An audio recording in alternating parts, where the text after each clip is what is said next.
Bon eh bien salut à tous, c'est John et aujourd'hui on se retrouve pour une nouvelle vidéo. Dans cette vidéo on va pas faire de cover ni d'instrumental ou de chant ou quoi que ce soit. Ça va plus être une vidéo informative par rapport à quelque chose que j'avais déjà regardé pour moi-même mais qui pourrait fortement vous intéresser aussi. Pardon pour le petit tapotage sur le micro. Voilà, donc aujourd'hui on va parler des micros. Voilà, donc quelles sont leurs importances, à quoi ils servent et comment choisir le bon microphone pour l'utilisation. L'utilisation, excusez-moi, j'avais pris un petit accent belge, c'était bizarre. Pour l'utilisation que vous en avez. Voilà, donc comme vous pouvez le savoir, un microphone, il y en existe beaucoup de variétés. Et certaines personnes se disent ouais non mais moi je veux pas acheter de microphone et tout, que ça coûte cher et tout. Mais un microphone, est-ce que c'est vraiment si cher que ça? Et bah la réponse est tout simplement non. Si vous choisissez le bon micro, que vous avez pas un gros budget, vous pouvez avoir des bons micros avec une qualité studio, mais vraiment pas cher. Mais il faut savoir aussi lequel choisir. Voilà. Donc pour la question lequel choisir, j'ai présélectionné ou alors j'ai déjà regardé des micros, enfin des sortes plutôt de micros qui existent déjà. Donc il y en a vraiment beaucoup de toutes sortes avec des utilisations vraiment différentes, avec des paramètres différents et leur utilisation selon ce que vous voudrez ne sera pas forcément la même. Voilà. Donc ça c'est tous les micros que j'ai sélectionnés qui peuvent être utilisés actuellement pour certains usages. Voilà. Donc on a le microphone bidirectionnel, le microphone omnidirectionnel, les micros cardioïdes. Donc il y a les normales, les cardioïdes larges, les supercardioïdes, les hypercardioïdes, les microphones canon, les microphones à charbon, les microphones dynamiques, les microphones à ruban et les microphones électroacoustiques. Donc ça c'est ceux qu'on utilise le plus régulièrement à l'heure actuelle. Donc tous ces micros, donc évidemment le microphone à charbon déjà, c'est un microphone, je l'ai mis, mais actuellement il sert plus à rien du tout, parce qu'on a des microphones qui sont largement en qualité et qui sont largement au-dessus de ça. Microphone à charbon, c'était les micros qu'on utilisait dans les premiers téléphones. Voilà, donc c'est pour vous dire à quel point c'est un micro qui date. Voilà. Donc, pour le chant et les instruments, on peut se demander donc lesquels choisir. Donc, sachez que si vous n'avez pas un gros budget, vous achèterez forcément qu'un seul micro. Parce que autrement, si vous en achetez deux, évidemment pour le chant et les instruments, le micro n'est pas le même pour avoir une qualité optimale. Donc déjà pour le chant, ça sera un microphone dynamique qui ressemble à celui-là. Voilà. Donc aussi, si vous vous dites plutôt, ouais, je vais prendre le Blue Yeti, tout ça, ouais, c'est peut-être un petit investissement, mais au moins, je suis sûr que je pourrais chanter et jouer de la guitare en même temps, par exemple. Sachez que déjà, la qualité du Blue Yeti, le prix que vous allez payer, c'est juste pour le design, c'est tout. Le Blue Yeti ne vaut pas un bon micro, peut-être à 50 euros, mais qui aura une qualité largement supérieure. Certains micros, je vous jure que rien que, rien que preuve, pas en image, mais en expérience personnelle.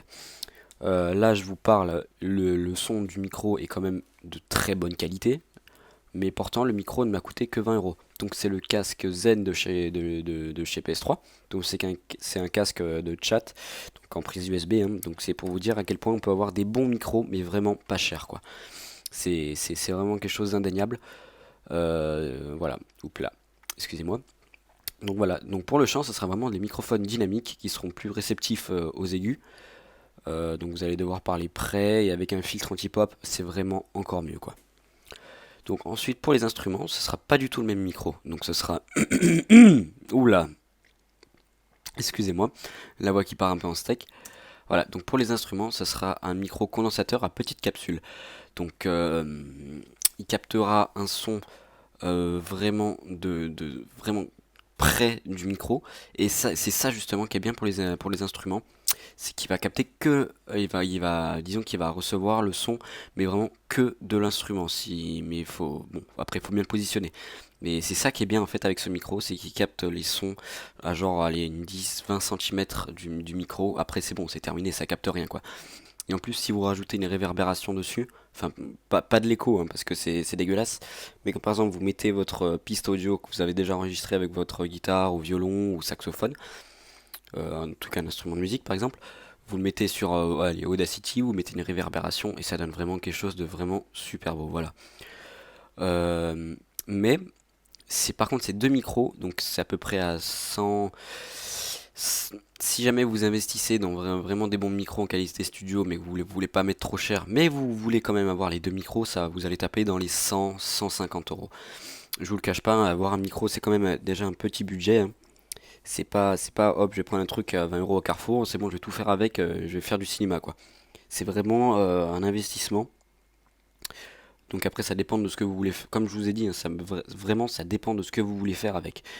Mais pour que ça vous coûte encore moins cher, même si la qualité sera pas forcément la même, légèrement moins bonne, mais bonne quand même, avec une qualité vraiment studio, je vous conseille les microphones. Ah non, voilà, donc moins cher c'est possible, voilà, donc avec les microphones cardioïdes, voilà. Donc un microphone cardioïde, vous avez sûrement déjà dû en voir. Donc c'est comme le Bird UM1 à gauche et le Eagleton CM30 à droite. Voilà, donc c'est des microphones statiques cardioïdes. Cardioïdes, putain, je vais jamais y arriver. Donc c'est des microphones statiques, hein, donc vous pouvez y reconnaître grâce au petit logo là ici. Donc le petit logo, enfin c'est pas vraiment un logo, c'est plus un schéma. Donc en gros c'est va être la prise de son. Donc ça va être un truc comme pas un omnidirectionnel, parce qu'un omnidirectionnel il capte dans toutes les directions. Donc en gros la qualité est carrément dégueulasse. Je vous jure que c'est vraiment horrible. Sauf si vous y mettez le prix. Mais en général c'est plus quand vous êtes dans des foules. Bon bref. Donc les microphones cardioïdes. Donc ils sont bien pour le chant et les instruments.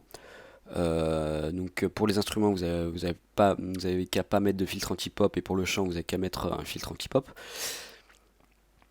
Tout simplement parce il offre une qualité qu'on pourrait qualifier même de studio, hein, franchement, qui est vraiment extraordinaire. Preuve, j'en ai déjà testé et je vous jure que les deux microphones là, ils sont à 50 euros chacun.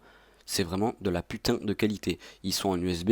Il n'y a pas besoin de passer par des tables de mixage en prise X parce que le micro est en prise XLR. Certains, par contre, vraiment faites attention. Si vous vous dites ouais le truc est en XLR, je vais le brancher en jack 6.5 à 3.5, je vais le brancher directement à l'ordi, ça marchera jamais. Ça c'est clair et net, ça ne marchera pas. Comme par exemple les microphones, comme je vous ai montré tout à l'heure. Non pas celui-là. En général ils sont en XLR soit en jack. Donc il vous faudra passer par une table de mixage. Donc ça va vous rajouter environ les 30-40 euros en plus. C'est vraiment pas le but recherché quoi. Voilà. Donc ce microphone c'est vraiment la solution pour si jamais vous avez un budget qui est pas énorme non plus, que vous avez à peu près voilà, 50 euros, c'est vraiment le minimum que vous pourrez mettre dans un micro si jamais vous voulez vraiment de la bonne qualité studio, mais vraiment pas cher. 50 euros, c'est vraiment le minimum. Donc moi, je me base sur un truc d'à peu près entre 50 et 70 euros. Je sais pas honnêtement, je ne sais pas quel micro je vais prendre. Soit je vais prendre le Bird UM1 là, qui est à gauche, c'est même marqué juste ici là. Là, c'est le Bird UM1, voilà. Soit le Bird non, c'était pas le Bird, c'est un Eagleton aussi. Le microphone est de couleur noire comme ça, mais je me souviens plus. Je vais mettre une petite image, hein, vous inquiétez pas, là, en haut à droite de l'écran. Voilà. Donc voilà. Donc ces micros, c'est vraiment la solution euh, pour le chant et les instruments. C'est vraiment les meilleurs micros qui sont pas les plus polyvalents parce que disons que pour du commentary par exemple, un micro comme ça, mais ça suffit largement. Mais si jamais vous voulez faire, après, c'est comme je vous ai dit, selon l'utilisation que vous en voudrez. Excusez-moi, petit bug. Donc selon l'utilisation que vous en voudrez, renseignez-vous. Franchement, renseignez-vous. Voilà. Donc après, si c'est juste pour faire du commentary, prenez déjà un casque de chat PS3Zen. Franchement, à 20 euros, c'est vraiment une qualité d'un micro comme ça, comme un cardioïde, mais ce sera que pour commentary. Faut pas déconner, vous ne pourrez pas enregistrer de guitare ou de chant avec quoi. Donc voilà. Et autrement, en micro cardioïde, il y a aussi ce micro. Donc on a tous rêvé de l'avoir, hein. C'est le The Micro of the années 70 que tout le monde rêve d'avoir. Voilà. Donc voilà, c'est la fin de la vidéo. J'espère vous avoir renseigné sur quel micro choisir et vous avoir aidé surtout si jamais vous hésitiez. Donc pour le chant, les micros dynamiques, et pour les instruments, les micros condensateurs à petite capsule, donc c'est vraiment les meilleurs. Et le plus polyvalent entre les deux, c'est le micro cardioïde. Et après vous pouvez prendre cardioïde large ou super cardioïde ou hyper cardioïde. Après il coûte un peu plus cher, voilà, donc ça tape dans les à peu près 150-200 euros si c'est pas plus. Je me suis pas renseigné, je me suis juste renseigné pour les cardioïdes. Mais les deux micros que je vous ai présentés, c'est vraiment les meilleurs en cardioïde, rapport qualité-prix quoi. Voilà. Bon voilà, j'espère que cette vidéo vous aura plu. Si jamais elle vous a plu, n'hésitez pas à mettre un j'aime. Vous pouvez aussi vous abonner. Je sors des covers ou des vidéos informatiques toutes les semaines. Voilà. Donc vous pouvez aussi mettre un petit commentaire, hein, ça fait toujours plaisir. Donc voilà. Allez, je vous souhaite une bonne fin d'après-midi si jamais vous regardez cette vidéo après-midi, une bonne soirée si vous la regardez le soir, et une bonne journée si vous la regardez le matin, ou une bonne nuit si vous la regardez la nuit. Bon bref, en tout cas vous avez compris le système quoi. Bon allez, ciao à tous, portez-vous bien ici, à la prochaine fois. Allez, ciao, bisous.